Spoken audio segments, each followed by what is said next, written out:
Eh bien, bonjour à chacune et à chacun d'entre vous. Normalement, aujourd'hui, nous aurions dû être au Palais des Congrès de Bordeaux, où devait se tenir, bien évidemment, le congrès du district de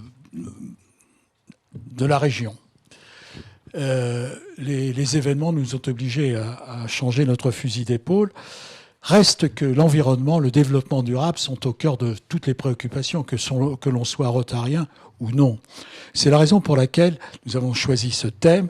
Et avec nous, nous avons 3 intervenantes et spécialistes de ces questions. Ces questions, c'est l'eau, l'air, la forêt. Ces intervenants, j'aurai l'occasion de vous les présenter dans un instant. Mais nous avons avec nous Jean-Marie Lataste, que tout le monde connaît, qui est le gouverneur du district et à qui je laisse la parole.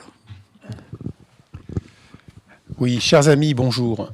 Comme vous savez, le Rotary a décidé de consacrer comme 7e axe stratégique la défense de l'environnement cette année. C'est tout récent et c'est pour ça qu'avec mon équipe, nous avions décidé de faire la conférence au Palais des Congrès qui devait se tenir aujourd'hui même, comme Alain vient d'en parler, et où nous devions être 1000, ce qui était prévu, pour aborder, je dirais, les réflexions pour avoir un thème sur l'année rotarienne.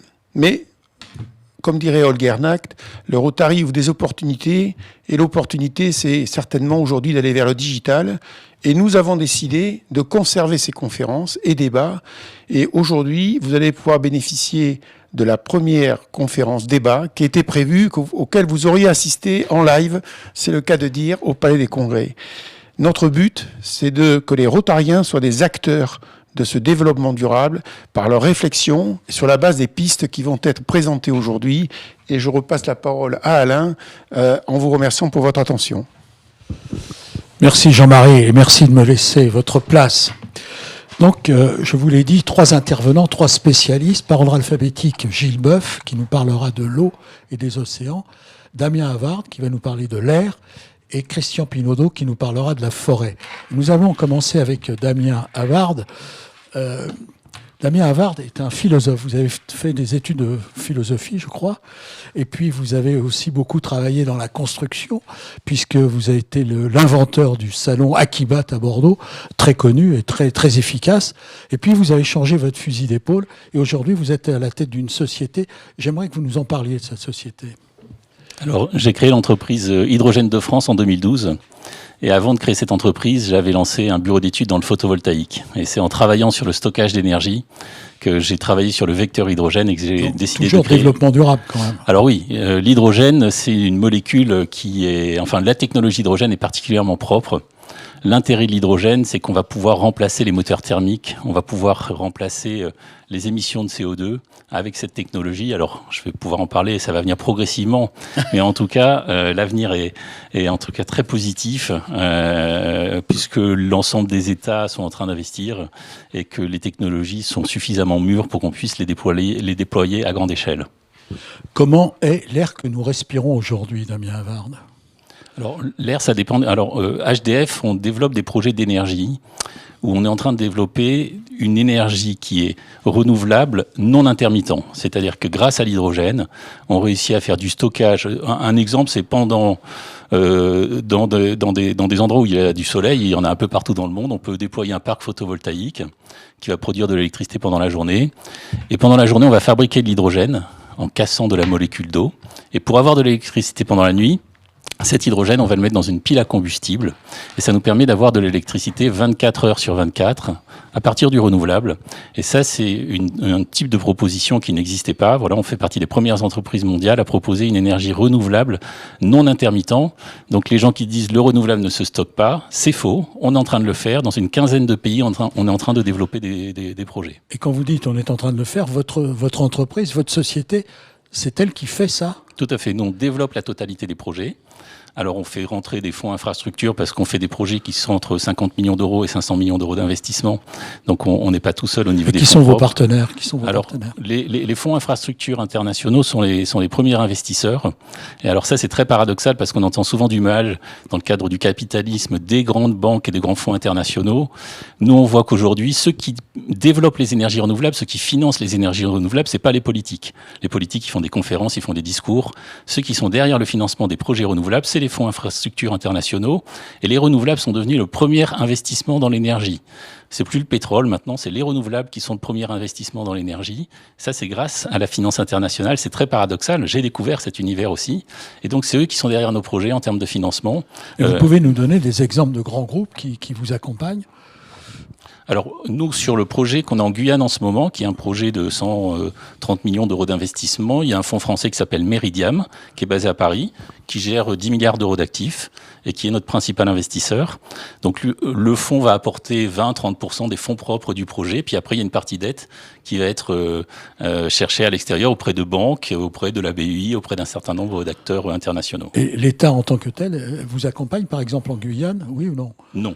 Non, du tout. Mais concrètement, c'est un choix de votre part ou parce que l'État a fermé la porte ?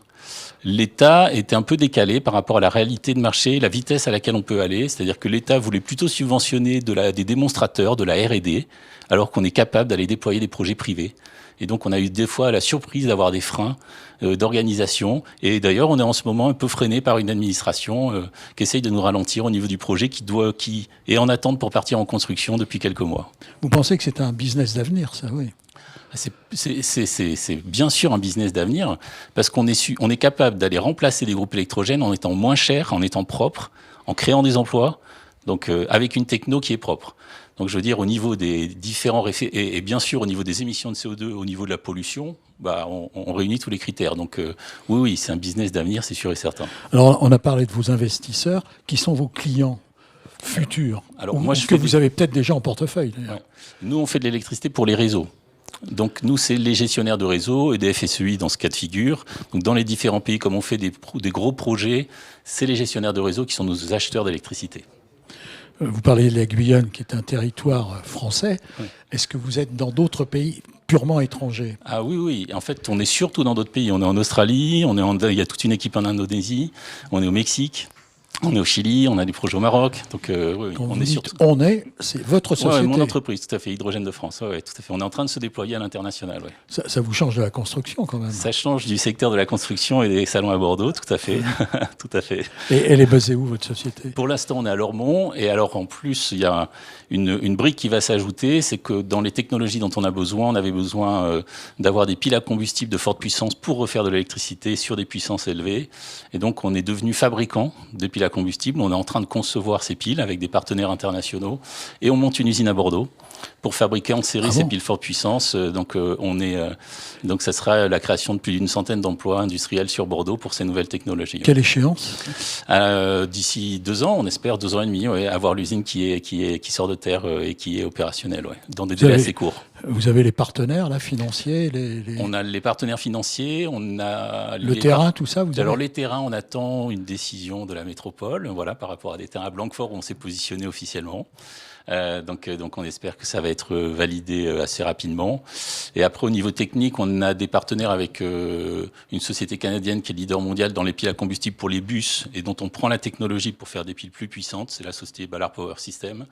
Et sur le sujet marine, on est en partenariat avec le leader mondial qui est ABB Marine International. Voilà, donc on a des partenaires qui sont des sociétés plus importantes en termes de taille, qui nous permettent d'avoir des technos qui sont déjà assez mûrs et avec des partenaires qui sont plus costauds. À l'heure actuelle, vous avez combien de salariés, Damien Havard ?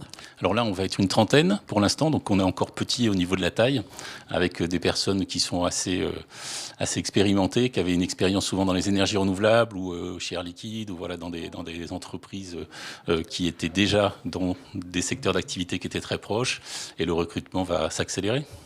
Et revenons d'une manière la plus simple possible à votre job. Vous faites quoi précisément par rapport à l'air, à l'hydrogène ? En fait, ce qu'on fait, et c'est le cas aussi pour les autres techno-hydrogènes, c'est qu'on arrive dans un endroit où il y a des groupes électrogènes, par exemple, et on vient proposer une alternative 100% renouvelable. Et à un endroit où il y avait des émissions de particules... Les groupes électrogènes qui fonctionnent à quoi aujourd'hui ? Qui fonctionnent au fuel. Au fuel toute pétrole, la journée, c'est ça, ouais. Et qui font de l'électricité au fuel. Nous, on vient proposer quelque chose qui est propre. Alors, il faut qu'il y ait du vent ou du soleil, parce que c'est les deux bases de renouvelables qui sont aujourd'hui déployables à des prix compétitifs. Mais on est capable de se mettre en concurrence. Et donc, dans des endroits où des fois il y a des problèmes de pollution de l'air parce que ça fait des émissions, ces groupes fuel qui sont assez dégueulasses, et aussi vis-à-vis du CO2 par rapport au réchauffement climatique, on est en train de proposer des solutions. Et vous retrouvez des solutions hydrogènes qui se développent. Par exemple, à Paris, il y a 200 taxis qui fonctionnent à l'hydrogène. Les gens ne le savent pas toujours.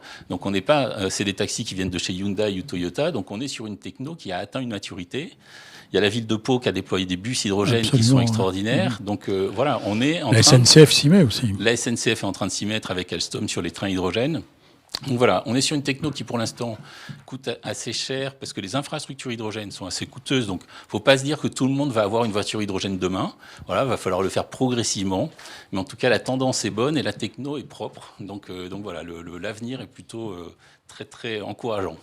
Comment vous êtes arrivé dans cette filière? Parce que, comme on disait tout à l'heure, vous étiez un peu éloigné, vous étiez dans la construction pure et dure, le béton, on va dire, les grosses machines, et puis vous passez à quelque chose qui est quand même un peu éloigné de votre ancienne vie professionnelle. Alors, j'avais monté un bureau d'études dans le photovoltaïque. Oui. On avait d'ailleurs travaillé sur le parc Expo pour la métropole, voilà. Et c'est par hasard qu'on est arrivé à travailler sur des sujets de stockage, parce qu'on avait eu une commande de travailler sur des sujets de stockage d'énergie. Et là, j'ai vu que l'hydrogène était en train de...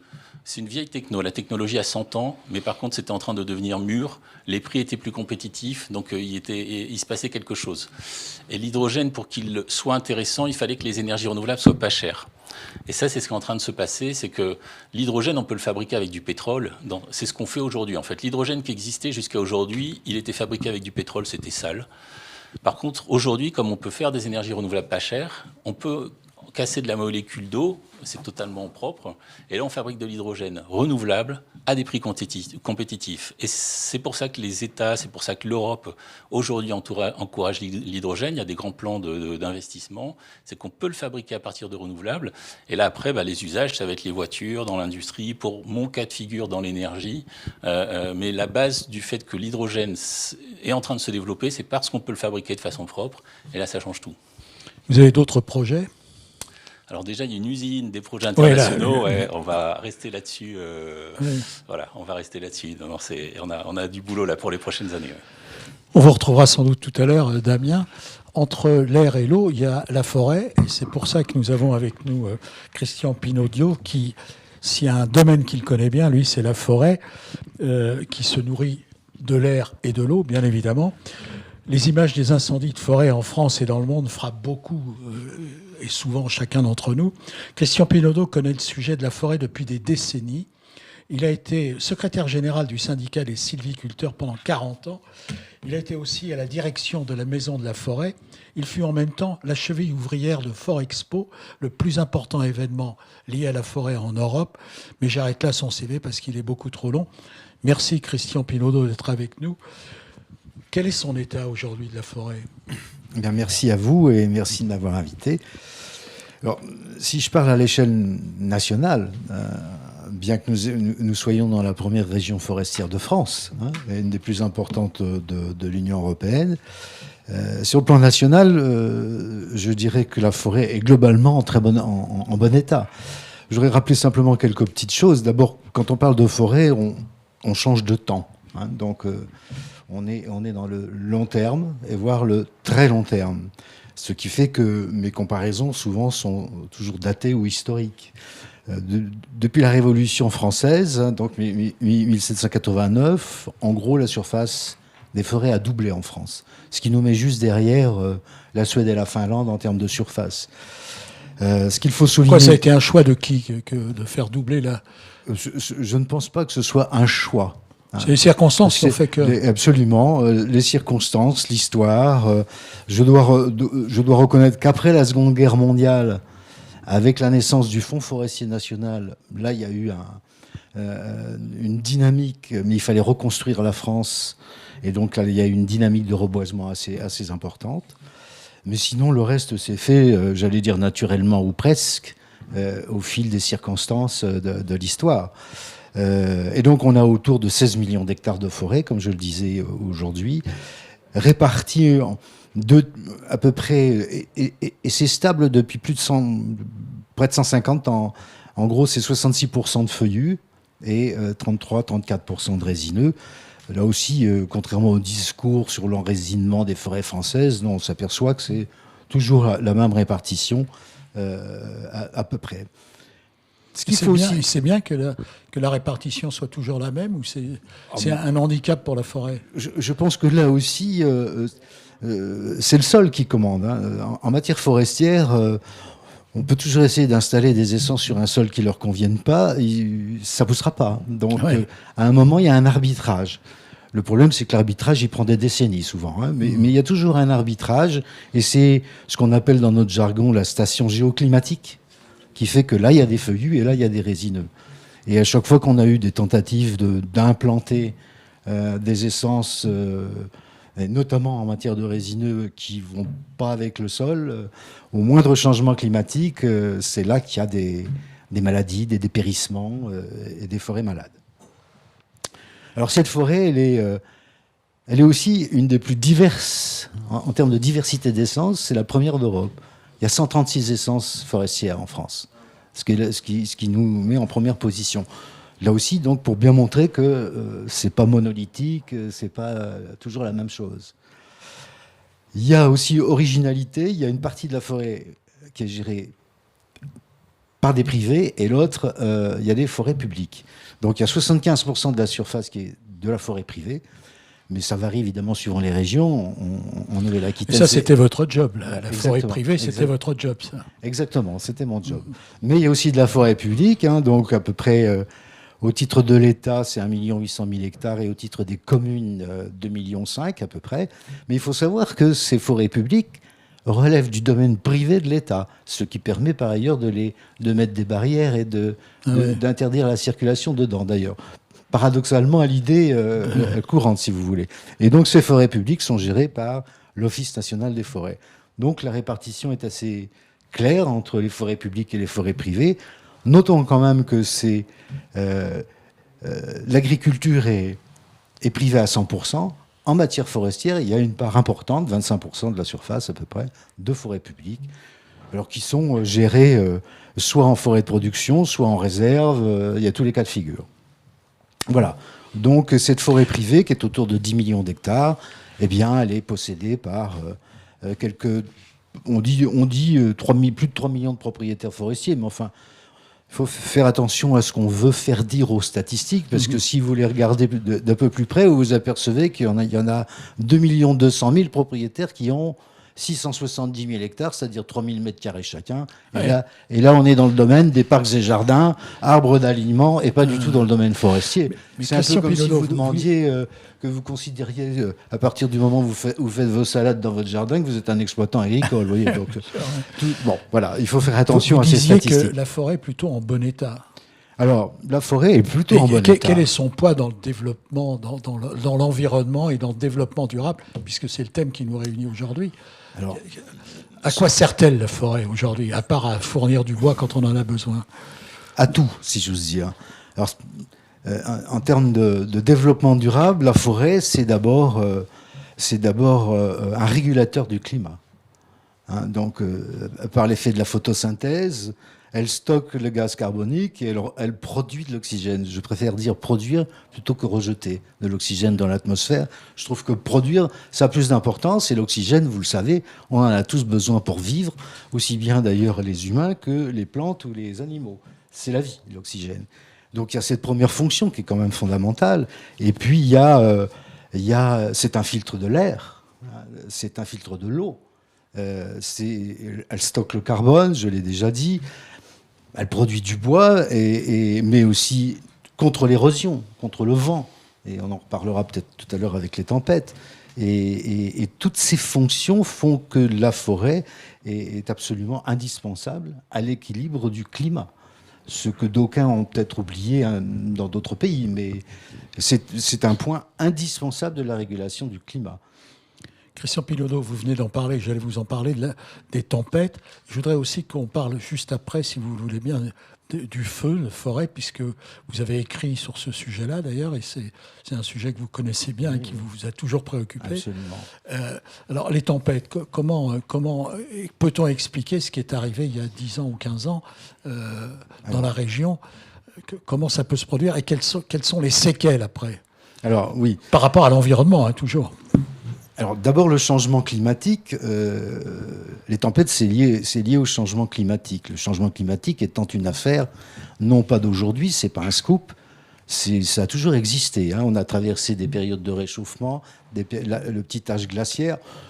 Juste pour la petite histoire, si j'ose dire, hein, mais pendant la période glaciaire, il y avait en Savoie, on faisait des processions tous les ans contre l'avancée des glaciers. Hein. Donc c'est juste une petite image, un petit rappel historique. C'est pas la première fois que les glaciers avancent et puis ensuite se retirent. Donc le changement climatique, il est là. Il a toujours existé et il faut faire avec. Et non seulement il faut faire avec, mais il faudrait aussi un peu anticiper. Et on manque cruellement de pédagogie d'ailleurs sur ce sujet-là. Mais pour en revenir donc à ce rôle de tempête, disons que des tempêtes, il y en a toujours eu aussi, mais la fréquence, il y a une plus grande fréquence depuis quelques années, même si on ne sait pas exactement les causes, mais en tous les cas, c'est ce qu'on observe. Et évidemment, s'il y a une forêt sur le passage d'une tempête, eh ben la forêt, au-delà de 140 km/h, il n'y a plus aucun arbre qui résiste, hein, sauf les cocotiers, mais il n'y en a pas beaucoup en France.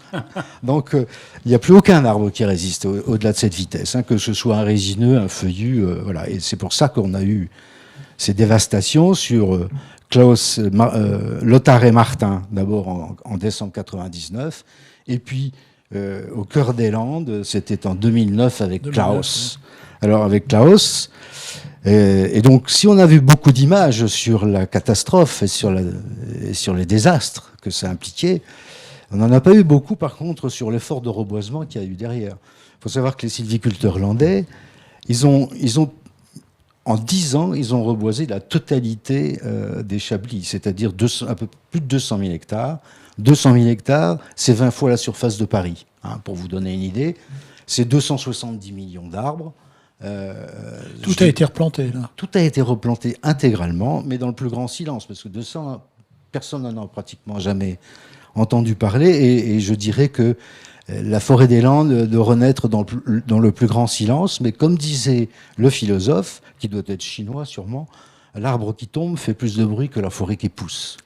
Et ça, c'est une vérité aujourd'hui.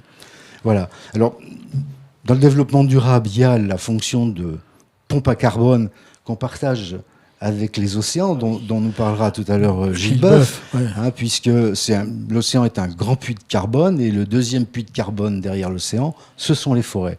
Simplement, moi, je signale que la forêt peut faire mieux que d'être un puits de carbone. Elle peut être une pompe à carbone, parce que si elle est renouvelée régulièrement, le carbone est stocké dans les meubles, dans les charpentes, dans les parquets, dans l'embris. Pendant ce temps-là, vous reboisez derrière et vous repompez du carbone. Et c'est en cela que la balance est toujours positive. Et ce qui fait de la forêt une véritable usine naturelle de dépollution, je dirais. Et ce qu'il y a d'étonnant, c'est qu'on parle assez peu de ce schéma très vertueux. C'est ce que j'allais vous dire. Vous avez l'impression que les citoyens, pas vous, mais nous, en dehors de vous, sont conscients de ça ou pas? Non.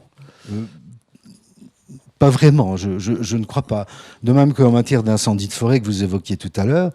Ouais, j'aimerais que vous nous en parliez. Là. Voilà, qui sait qu'aujourd'hui, on connaît les techniques de prévention, on a des solutions opérationnelles, non pas pour éliminer tous les feux de forêt, parce que ça c'est une mission impossible, mais pour en limiter les conséquences.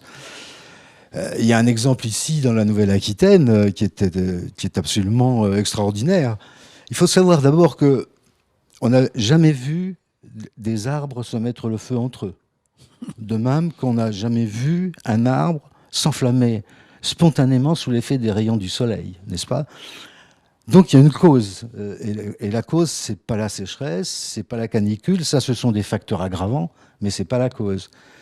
À part la foudre, c'est l'homme la cause des incendies de forêt. C'est toujours l'homme, directement ou indirectement.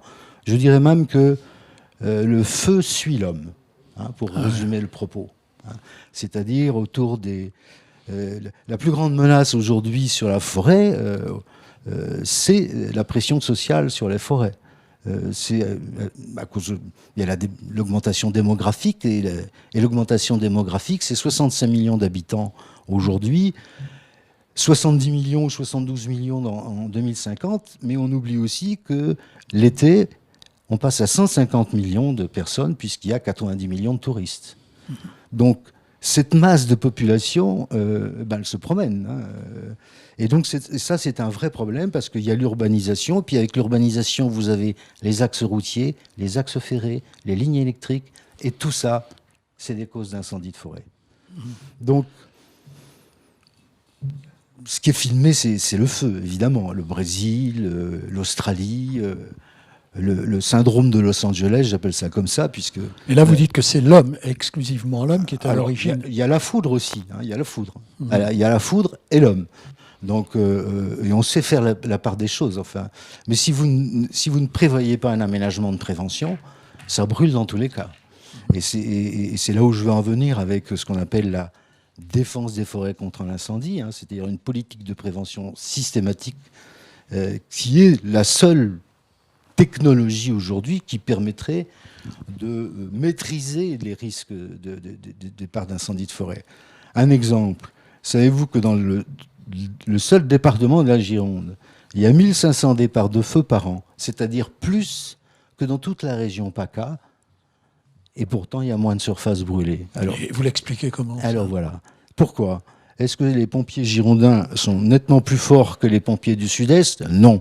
La réponse, c'est justement qu'ici, dans le massif des Landes, il y a une organisation de défense des forêts contre l'incendie, de prévention systématique, qui fait la différence. Et ça, c'est un quadrillage systématique du massif, avec des pistes, des points d'eau, des ponceaux, des fossés. Tout est organisé comme dans une ville où vous avez une pompe à eau à chaque carrefour, à chaque croisement de rue. Tout est cartographié, suivi par un système d'informatique, d'information géographique. Tout est financé aussi par les propriétaires forestiers qui se sont investis dans cette... Et c'est ce qui fait la différence avec le reste de la France, si vous voulez, qui se sont investis. Et ce quadrillage, c'est 45 000 kilomètres de pistes, c'est-à-dire plus que le tour de la Terre. Là, voilà, donc... Et en plus, on a ces pistes-là, elles sont gérées par qui, alors, dans chaque commune, il y a une association de DFCI gérée par les propriétaires forestiers.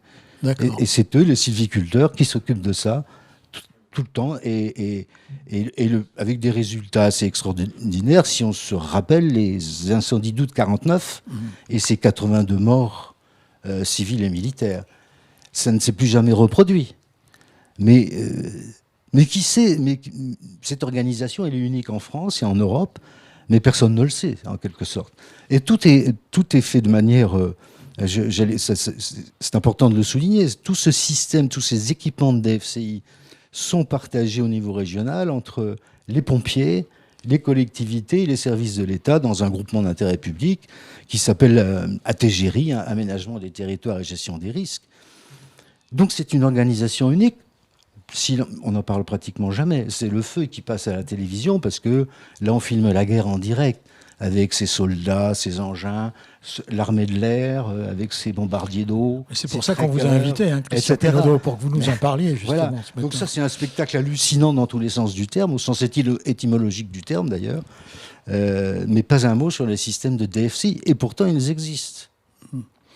Et vous pensez que ça peut se développer à l'étranger, ça? Mais...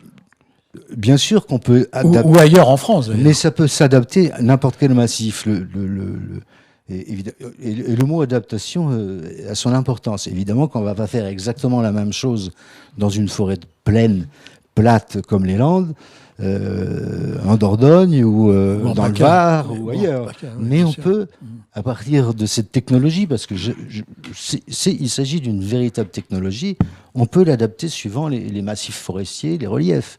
On a un système aussi qui s'appelle Météorage, qui permet de suivre en temps réel les orages et la foudre, et les foudres qui tombent. Et on voit sur l'écran l'impact de la foudre, ce qui permet de positionner les équipes de pompiers sur le parcours. Mais c'est à partir d'un système d'ailleurs qu'on a vu au Québec. Les Québécois sont très très bons en matière de prévention et de prévision. Et pourquoi ce qui est possible ici ne soit pas possible ailleurs? Il faut le faire, c'est tout. Christian Pinaudot, est-ce que vous considérez qu'aujourd'hui la forêt est menacée dans notre pays? Je ne parle même pas dans notre région. D'une manière générale, en France, est-ce que la forêt, vous avez dit qu'elle était en bon état, et ça on l'a bien compris, mais est-ce qu'elle est menacée pour X raisons, parce que l'environnement va mal, etc. À mes yeux, si vous voulez, il y a plusieurs préoccupations, hein, mais la menace la plus urgente, c'est celle dont on vient de parler, c'est-à-dire le risque incendie de forêt. Ah ouais. On a cartographié l'évolution des zones sensibles jusqu'en 2060.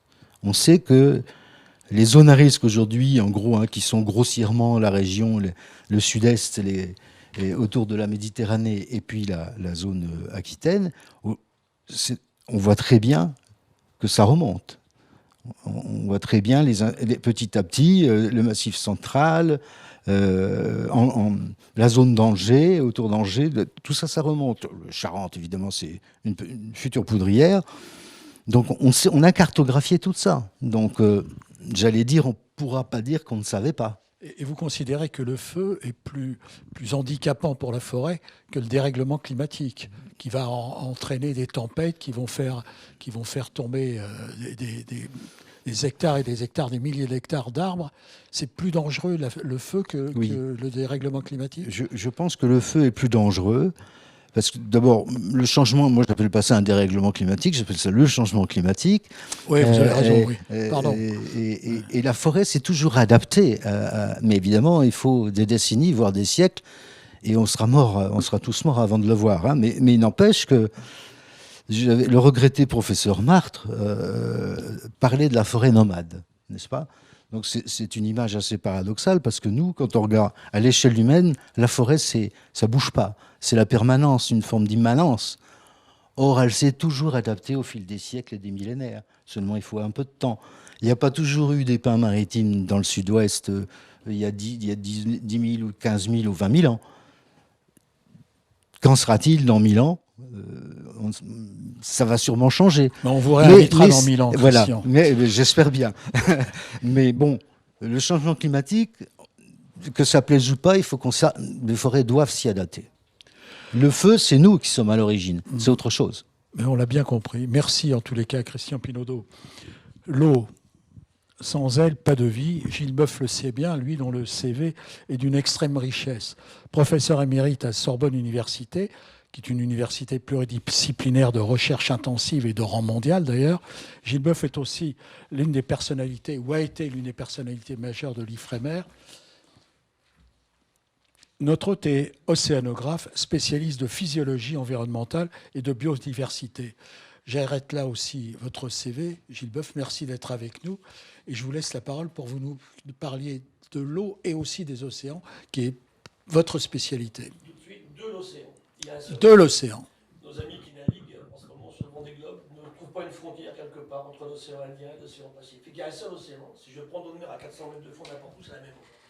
C'est les poètes qui ont mis des pointillés sur les cartes. Mais il y a un seul océan. D'ailleurs, il n'aurait pas ce rôle sur le climat qu'on évoquait s'il était pluraliste. Par contre, il y a une infinité de mers. La mer Baltique, c'est pas la mer Méditerranée. La mer chilienne, c'est pas la mer de Chine. Alors, je vais rebondir sur ce qu'ont dit mes amis. Ça me plaît beaucoup parce que l'hydrogène, pour moi, c'est magique. Hein. C'est dans l'échelle atomique et puis dans le tableau de Mendeleïev.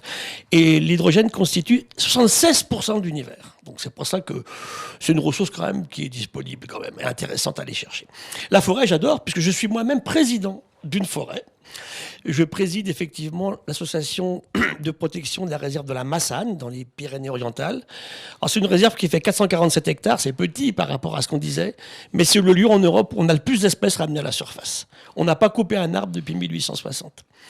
Et moi je suis entièrement d'accord avec ce qui a été dit tout à l'heure. Par contre, je suis plus réservé sur le changement climatique parce que moi j'ai des problèmes dans ma forêt qui ne sont pas liés aux incendies mais au changement climatique. Mes arbres, mes hêtres ont des pertes de cimes. Un arbre, il met longtemps à mourir. Hein. Il met 15-16 ans. Et depuis la canicule... ça, vous dites que c'est le changement climatique. C'est les canicules. Hein. Moi, j'ai pas eu d'incendie. On a la chance de ne pas avoir d'incendie, puisqu'on est quand même un petit peu en semi-altitude, entre 900 et 1200 mètres. Je parle un peu de forêt parce que ça fait une liaison intéressante. On reviendra à l'eau après. Oui. J'ai quelques résidus du feuillu. Donc, nous, c'est du hêtre. C'est la forêt de hêtre la plus au sud de la France. Hein. Il n'y a pas d'équivalent. Il y en a quelques-unes en pays catalan au sud, mais pas beaucoup. C'est vraiment la fin du hêtre. Et ben, le hêtre, effectivement, il va remonter vers le nord, c'est certain. Parce qu'il me faut de la pluie pour mes hêtres, moi. Et aujourd'hui, je vois très bien, on a une météo très... La réserve est créée en 1960. 1973. C'est la 5e réserve naturelle en France, une forêt, une pure forêt magnifique. Avec, je vous disais, on a dépassé 8200 espèces. Là, on est sur des niveaux tropicaux. 8200 espèces sur une surface comme celle-là. On s'est beaucoup intéressé au Mercantour, nous aussi, au muséum. On vient de passer la 10 000e espèce au Mercantour, mais il est 400 fois plus grand que ma forêt de la Massane. Donc c'est un peu un lieu emblématique, et c'est un peu une sentinelle du climat pour moi, puisque justement, j'ai mes problèmes liés aux canicules, et puis surtout maintenant aux sécheresses répétées sur mes feuillus depuis 2006. Donc ça, on les paye très cher. Sur tout ce qui a été dit auparavant, je suis entièrement d'accord. Revenons à l'eau. Oui, alors l'eau, c'est très simple. Juste un chiffre. Un bébé humain qui naît, c'est 3 quarts d'eau. 3 quarts d'eau. C'est pas fait pour laver sa bagnole. L'eau, c'est la molécule du vivant. Aucun être vivant, y compris le coronavirus 19, n'est pas fait d'eau liquide. Et c'est parce que l'eau est liquide sur la Terre, bien évidemment, que la vie existe. Et tout à l'heure, vous l'avez dit, l'eau, c'est H2O, donc effectivement 2 hydrogènes, 1 oxygène. C'est intéressant de faire les comparaisons. Et la forêt, elle est totalement liée aux précipitations. C'est absolument évident, on le voit, quels que soient les sols. Alors après, les sols retiennent différemment l'eau. Vous avez entièrement raison de ce que vous avez dit. Et quant aux incendies, je dirais, ils ne sont pas liés au changement climatique uniquement, n'empêche que ça améliore pas la situation, lorsque vous avez des températures très élevées. Mais je suis entièrement d'accord avec ce qui a été dit. C'est l'homme qui met le feu à la forêt, à la foudre, à la bombe d'eau quelquefois, mais c'est l'humain. De toute façon, la foudre, il n'en tombe pas plus qu'auparavant. Bon, donc la forêt, elle brûlerait pas plus. Aujourd'hui, c'est vrai que ceci est très préoccupant. Je reviens à l'eau. L'ennemi de l'incendie, c'est l'eau. Et c'est vrai que l'eau, c'est la molécule essentielle. Vous avez une photo du désert d'Atacama au Chili, où vous avez des zones du monde où il y a pas de précipitation depuis la conquête espagnole. 1530, jamais plus. Et maintenant, lié au phénomène El Niño, tous les 12 ou 15 ans, il pleut sur la périphérie du désert. En 3 semaines, il se couvre de fleurs. Vous voyez les fleurs, mais imaginez les papillons qui viennent avec, et les coléoptères, et les oiseaux qui viennent. Et pour 3 semaines, ça vit comme ça, et ça repart vers l'aridité extrême pour 12 ou 14 ans. Donc le symbole, pour moi, du rôle de l'eau, il est absolument là. Et la forêt est emblématique. Alors la plus grosse masse d'eau sur la Terre, c'est l'océan, à peu près 97,2%. C'est l'eau, avec 3 particularités de l'océan. Cette eau, elle est continue. Ça, c'est unique. Imaginez le système pélagique, profondeur moyenne de l'océan, 3800 mètres. Et imaginez un grand thon rouge, une femelle, elles sont plus grandes que les mâles. Elle a 25 ans, elle nage à 120 km/h dans un milieu beaucoup plus visqueux que l'air. Elle n'a jamais vu une barrière matérielle. C'est la liberté totale. Dans les forêts, il y a des barrières en permanence. Les petits insectes du sol, ils vont trouver un tronc, ils vont trouver un petit ruisseau. Là, il n'y a rien. Ils ne vont jamais au fond. Et puis, ils ne vont jamais s'approcher des côtes parce que ces poissons ont trop peur de la dessalure de l'eau. Donc voilà le milieu le plus grand milieu de liberté au monde. Et ça, c'est les 3 quarts du système offert à la vie dans le monde. La masse d'eau océanique, ce qu'on appelle le pélagos. Le bathos, le fond et les rochers, ça ressemble au terrestre, ça ressemble à un sol de forêt. Donc l'eau, elle est là, dans le rôle qu'elle a joué dans le vivant. Je dirais qu'avant l'ADN et l'ARN, la première molécule du vivant, c'est l'eau liquide. Donc on part de là. Et cette eau, elle est effectivement sur la Terre, essentiellement salée. Donc on a dit continuité de l'océan, un seul. On a dit effectivement salinité. Ça, c'est super intéressant. J'ai souvent 3 chiffres magiques pour expliquer le vivant. Je prends une rivière, en eau douce, dans les Landes, si vous voulez. On calcule ça en pression osmotique. On mesure comme ça la salinité, la pression osmotique. Elle est de 10.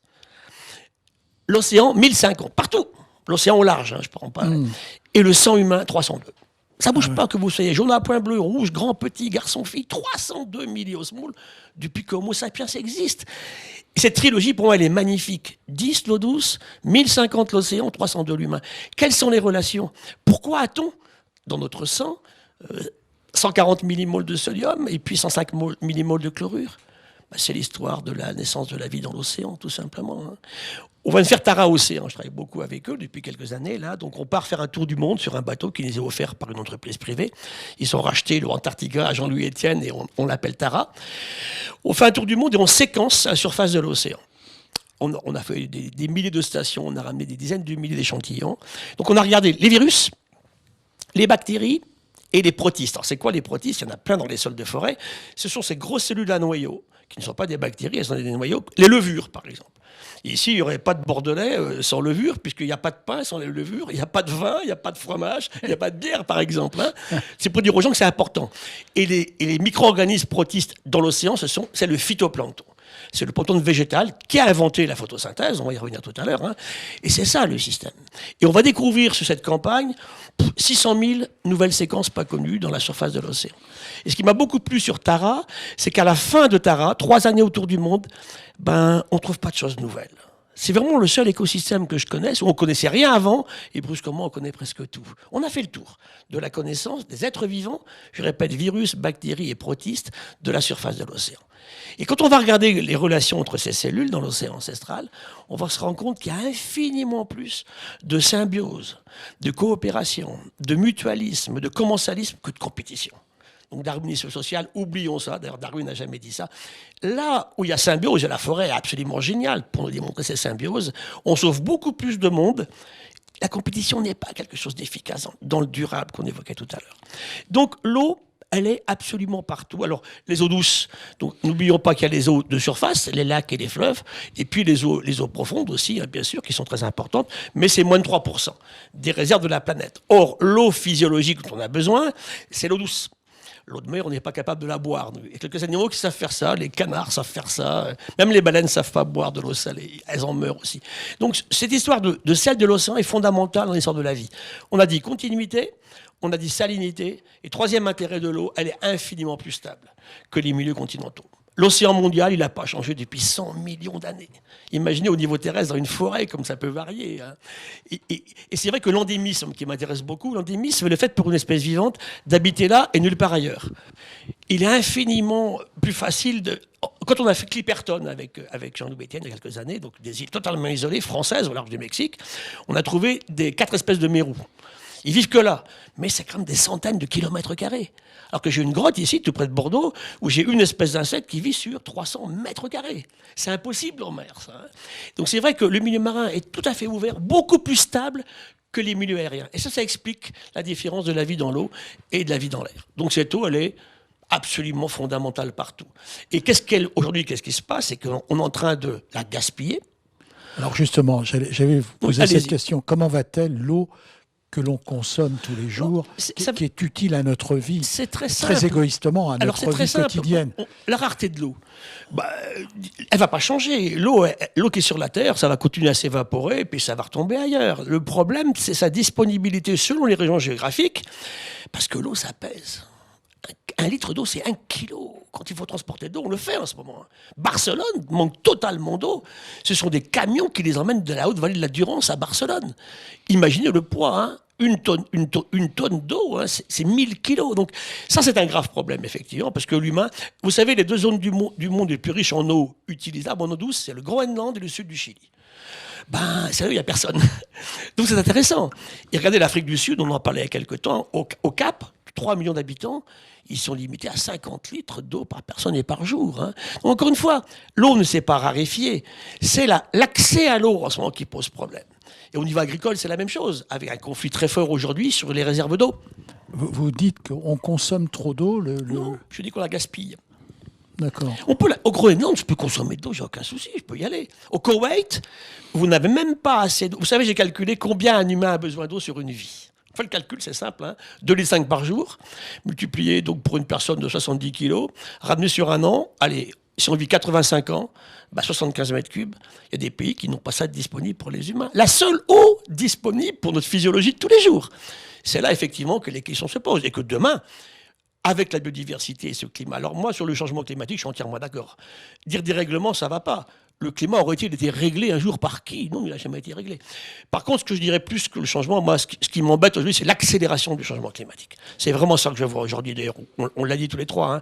Donc, pour revenir à l'eau, on ne va pas manquer globalement d'eau, on va manquer d'eau de qualité physiologique. Des millions d'enfants meurent chaque année parce que l'eau qu'ils ont à boire n'est pas de qualité adéquate. Et je vais revenir sur les aspects sociaux. Prenez ces femmes africaines, 700 millions de femmes qui vont chercher de l'eau tous les jours. Je suis allé beaucoup en Afrique. 50 fois, je me suis arrêté au bord de la route, mesurer le volume des bidons de plastique chinois qu'elles ont sur la tête. Elles vont chercher de l'eau, ces gamines. Eh bien, en général, c'est quelque chose comme effectivement 15-17 litres, 15-17 kilos. Elles font 15 km à l'aller, c'est pas lourd, hein, 15 au retour. Et quand elles font ça, elles vont pas à l'école. La démographie, on la réglera comme ça. Mettons les filles à l'école. Ça changera absolument la situation. Elles n'ont pas de salaire pour faire ça. En plus, elles ne sont jamais propriétaires des terrains sur lesquels elles travaillent. C'est toujours des mâles, des garçons. Et enfin, elles font des mauvaises rencontres en route parce que les gamins à 14 ans au Soudan, au Congo, ont des kalachnikovs. Donc elles reviennent féconder en plus. Donc c'est pour vous dire que cette eau, elle est absolument fondamentale. Et on la maltraite en France, ici c'est tellement clair, on la gaspille tous les jours. Alors, imaginons que vous ayez une baguette magique, comment vous nous encourageriez, comment feriez-vous pour que on arrête de gaspiller de l'eau? Qu'est-ce que c'est que gaspiller de l'eau? C'est laver sa voiture? C'est la souiller. C'est la souiller. Laver sa voiture, encore une fois, sans faire un recyclage local bien fait, bon, c'est faisable. C'est la souiller, vous dites? Ah, complètement. Aujourd'hui, qu'est-ce qu'on a mis dans nos eaux? Regardez, moi j'ai travaillé longtemps en Bretagne. Trouvez-moi une eau bretonne qui a moins de 200 mg de nitrate par litre. Ça n'existe pas. Et on paye nos 4 € du mètre cube la flotte, hein, bien sûr. Hein. C'est un peu moins grave ici dans la région, mais et les perturbateurs endocriniens. On a inventé, depuis 1950, 50 000 molécules. Il y a des pesticides, il y a un peu partout, hein, dont certaines sont ce qu'on appelle des hormonomimétiques. Ça veut dire qu'ils vont se fixer sur un récepteur hormonal à très, très, très faible dose. À Paris, dans la Seine, vous dans la Garonne, il y en a partout. Pardon, Gilbert, vous considérez que les acteurs majeurs de l'eau, restons en France, que les acteurs majeurs de l'eau font leur job ou pas, font leur métier ou pas? C'est un peu paradoxal, ma réponse. On a les meilleurs spécialistes de purification de l'eau qui existent. Moi, je prends les grandes sociétés françaises qu'on connaît bien. Ils sont partout dans le monde. Le problème, c'est que là, c'est un petit peu ce que vous avez dit tout à l'heure aussi. Mieux vaut prévenir que guérir. Ça coûte de l'argent de purifier de l'eau. Et je trouve que tout le monde doit payer la dépollution. Qui a pollué, hein? Et là, on revient à la question du pollueur-payeur qu'on n'a jamais vraiment réellement abordé en France. C'est pareil pour la forêt, d'ailleurs. Hein. Donc, ça veut dire que, oui, alors, on sait dépolluer.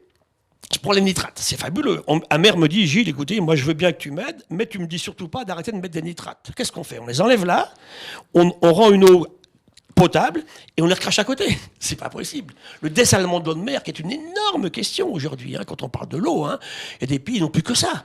On va dessaler l'eau de mer par osmose inverse, ça coûte très très cher en énergie. Il faut du courant électrique ou du pétrole, justement, comme vous le dites tout à l'heure.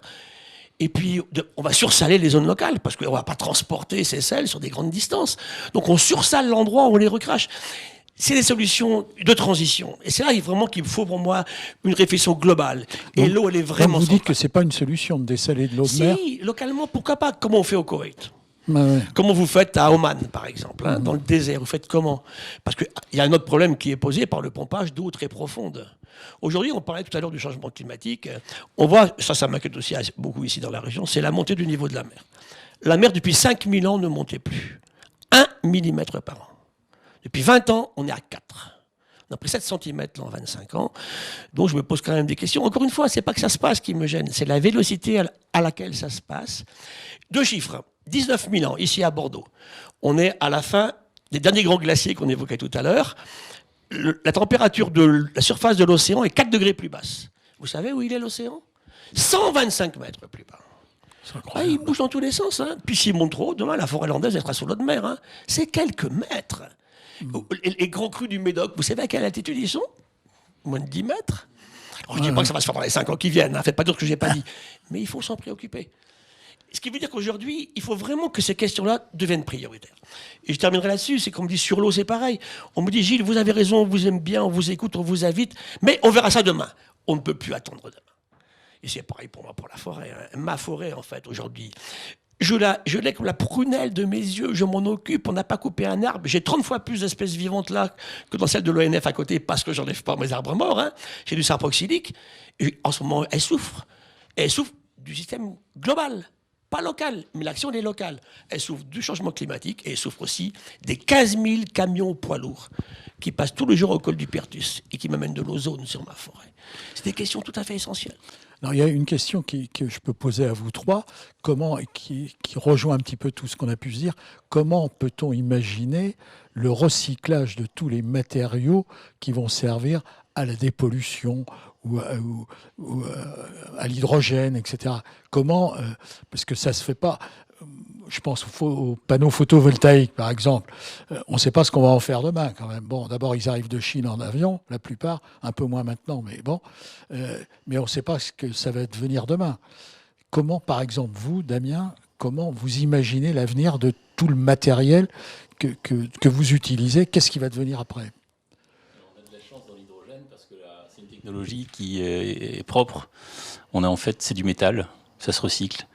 C'est assez français hein, comme débat. C'est-à-dire qu'en France, pour protéger peut-être le nucléaire ou le pétrole, on aime bien dire que les panneaux photovoltaïques sont émetteurs de CO2 et que les éoliennes aussi. C'est délirant. On est le seul pays du monde à avoir ce discours. Voilà. Et d'ailleurs, c'est assez choquant de voir que les gens disent si à 10 km on aperçoit une éolienne, ça va gâcher mon paysage et je préfère avoir une centrale nucléaire à côté. Je veux dire, c'est dément.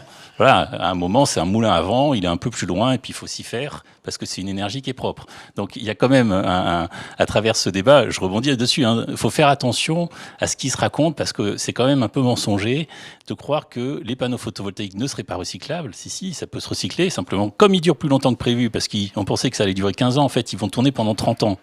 Donc la filière, aujourd'hui, étant donné que les panneaux ont été installés il y a moins de 10 ans et qui sont beaucoup plus performants que prévu, effectivement, la filière de recyclage, mais c'est du verre, c'est du métal, il peut y avoir quelques matériaux. Je veux dire, il y a un sujet, mais il pose pas de problème en soi, parce qu'on va pouvoir récupérer les matériaux. On n'est pas sur des terres rares. Je parle pas des batteries. Les batteries lithium, c'est un peu plus compliqué, parce que là, on a des matériaux qui sont moins disponibles, plus compliqués.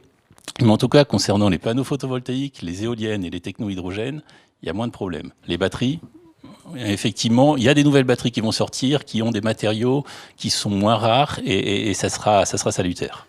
Christian Pinaudot, le recyclage, vous y pensez S'agissant de la forêt, c'est une usine de recyclage, la forêt. Donc, que ce soit l'air ou l'eau, ou les sols, je veux dire, on est au cœur du processus de recyclage en permanence.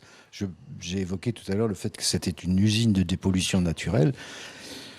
Donc la forêt en tant que telle est un moteur de recyclage. Et le produit bois se recycle par définition. Je veux dire, alors nous, on a toutes les vertus, si j'ose dire, sur ce plan-là. Et des vertus durables, pour reprendre la sémantique en vogue, mais très curieusement, on n'en parle pratiquement jamais de ça non plus. Or, on est vraiment le moteur du recyclage. Gilles Boeuf, le recyclage ? Évidemment, je suis entièrement d'accord sur la forêt. Mais la forêt, c'est simple. Qu'est-ce qui se passe aujourd'hui sur la surpêche ou la déforestation ? Il se passe qu'on dépasse les seuils de renouvelabilité d'une ressource que la nature nous rend accessible, puisqu'elle se reproduit. C'est le vivant. C'est délirant. Il faut être fou pour faire ça, en fait. Eux, ils le savent très bien. Quand on enlève un arbre, on en replante deux. Et la déforestation de la forêt tropicale, on n'a pas parlé de la Guyane, c'est dommage, mais c'est une forêt fabuleuse.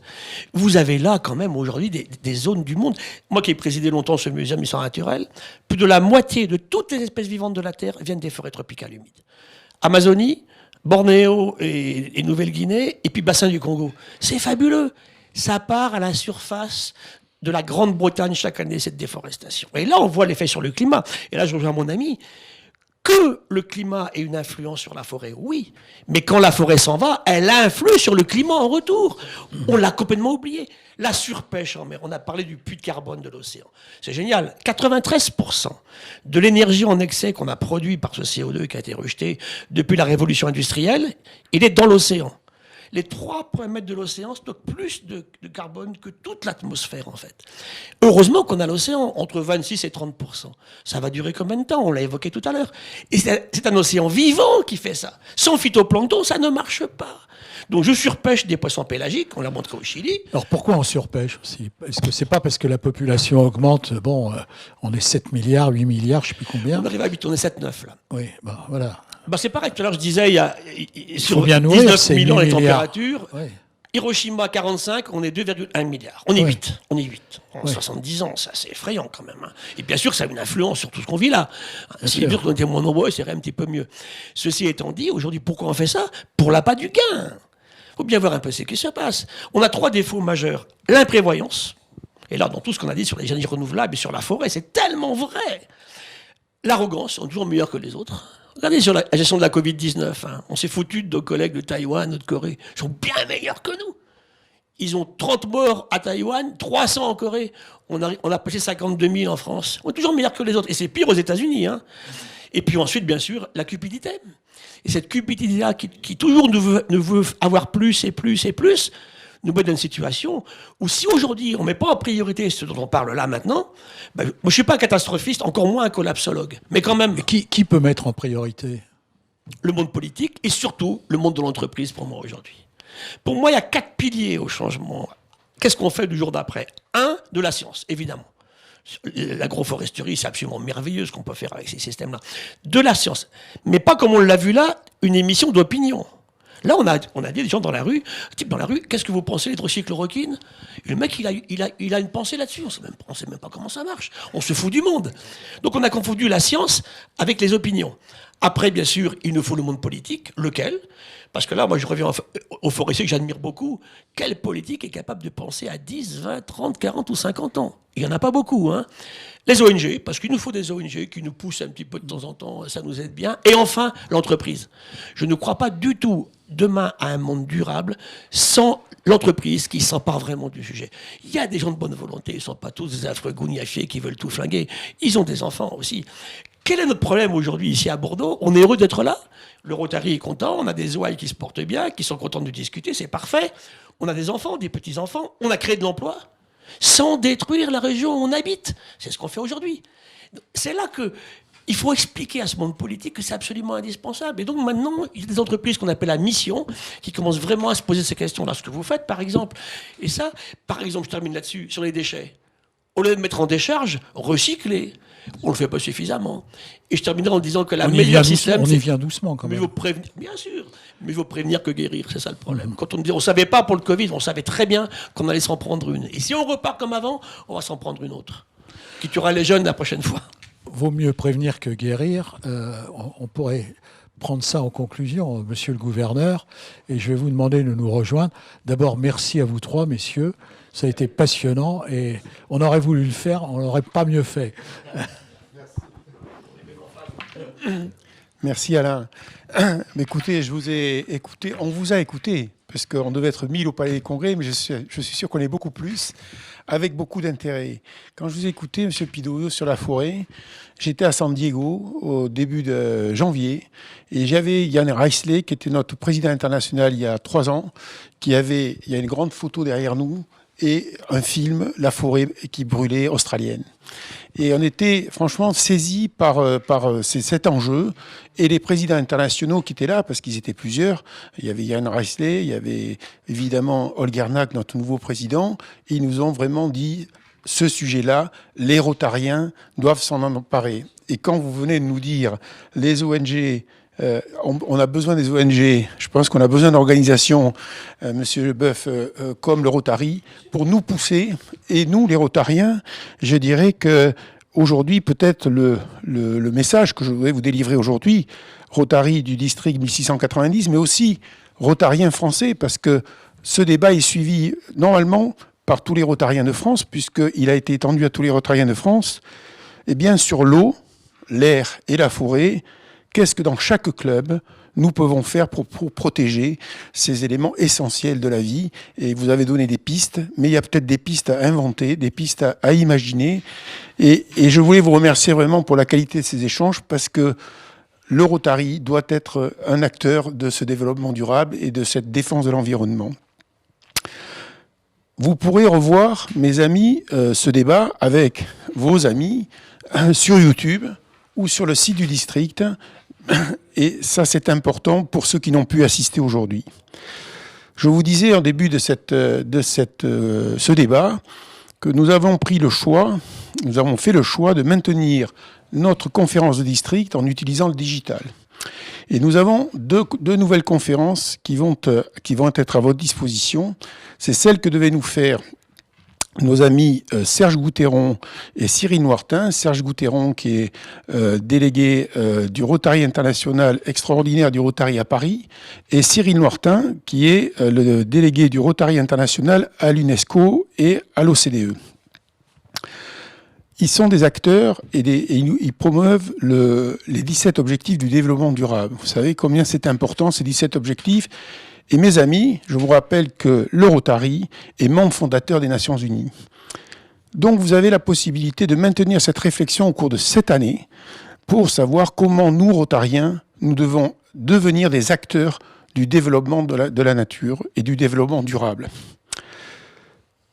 Pour agir, nous avons aussi une action que nous avons lancée, vous le savez, c'est l'action avec Good Planet. Et aujourd'hui, Good Planet, c'est quoi? Vous savez, c'est le nom de la fondation qu'a lancé Yann Arthus Bertrand. Et pourquoi Good Planet a retenu notre attention? C'est parce que justement, Good Planet promeut les 17 objectifs de développement durable des Nations Unies. Vous pouvez nous rejoindre, vous Rotariens, vous clubs de district et des autres districts français, pour agir auprès des écoles, auprès des universités, de façon à sensibiliser la jeunesse à l'importance de protéger notre planète telle que ça vient de nous être exposé. Donc je compte sur vous. On a parlé également tout à l'heure des virus. Vous en avez parlé. Et certainement que si ces virus apparaissent de façon aussi importante, c'est peut-être aussi parce qu'on n'a pas assez protégé notre environnement et qu'on n'est pas assez sensible. Et Monsieur Boeuf, vous nous avez attiré notre attention là-dessus. Mais nous, Rotariens du district 1690, en lien avec les 9 districts français, sachez que quand la Covid-19 est apparue, eh bien, grâce à notre passe-gouverneur Serge Dupont, eh bien, nous avons lancé une grande collecte. Et savez-vous, mes amis, que nous avons collecté 500 000 euros. 500 000 euros, dont 230 000 euros ont été donnés aux hôpitaux de la Nouvelle-Aquitaine pour acheter des matériels de réanimation et 270 000 euros aux instituts Pasteur de l'île de Paris. Nous avons besoin, nos instituts ont besoin encore de nous. Et c'est pour ça que notre district a lancé des marches digitales qui peuvent être faites grâce au digital, cher Olgernac, non seulement dans le district 1690, mais dans les 18 districts français.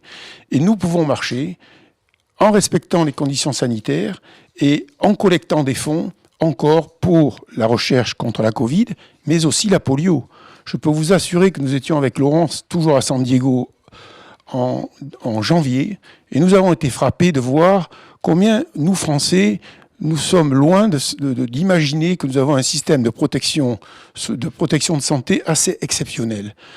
Et mon épouse était confrontée avec des Sud-Américains qui, pour eux, la question de la polio était vraiment très importante parce qu'ils avaient dans leur propre famille des enfants frappés par la polio. Donc ces virus que l'homme certainement attise, eh bien, il faut maintenant que nous agissions pour nous en protéger. Et puis certainement, ce sera le mot de la conclusion, que la meilleure façon de s'en protéger, c'est d'abord de lutter et d'agir pour protéger notre environnement, l'air, l'eau et la forêt. Je vous remercie vraiment de ce beau débat et merci de votre venue. À tous. Au revoir.